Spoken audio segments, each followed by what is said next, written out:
mana kooftaira Yesuusaan ko eebbiseera na wajjin ta'uusaanii miidhagee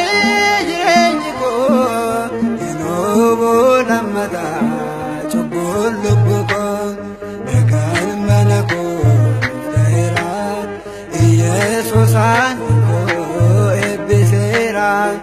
na wajjin ta'uusaanii miidhagee jireenyi koo hinoobu lammataa cubbuun lubbuu koo.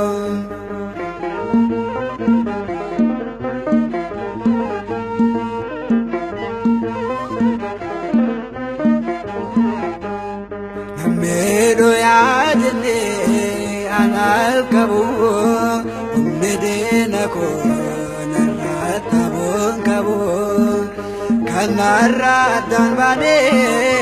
ababara isar gade adon ko afera nagan manako taira Yesuusan ko ebbisera na wajjin ta'uusaanii miidhagee jireenyi koo hinoobu lammataa cubbuun lubbuu koo.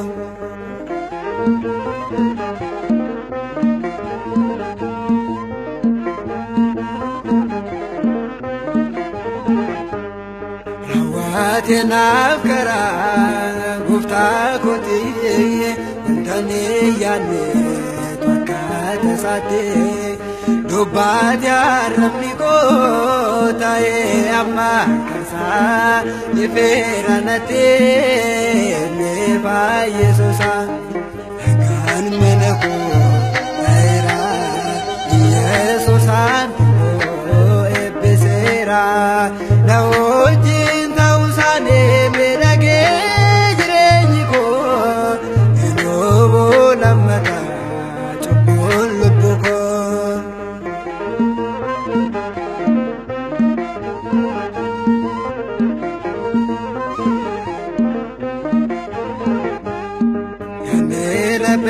Beekootee ni boora'ee sagaalee isaa qofaan qulqullaa'ee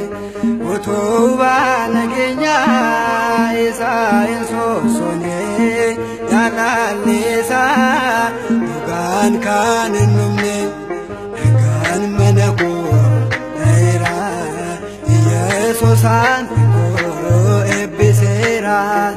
na wajjin ta'uusaanii miidhagee jireenyi koo hinoobu lammataa cubbuun lubbuu koo.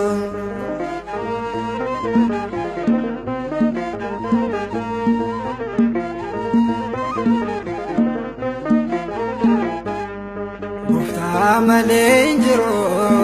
gammachuun boqonnaa hin qabu. Naanii buluunee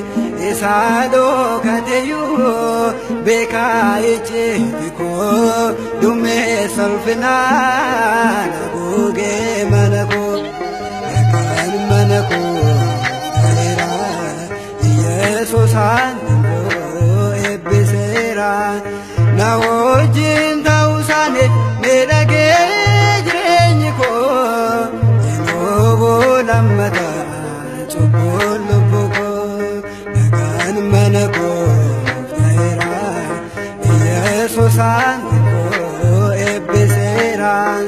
na wajjin ta'uusaanii miidhagee jireenyi koo hinoobu lammataa cubbuun lubbuu koo. Yaa Gooftaa kanan qabu keessaa walakkaatti nan laadha sobaanin kanan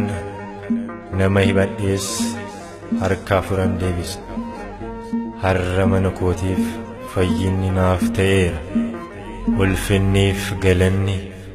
maqaa isaatiif haa ta'u hanga bara baraatti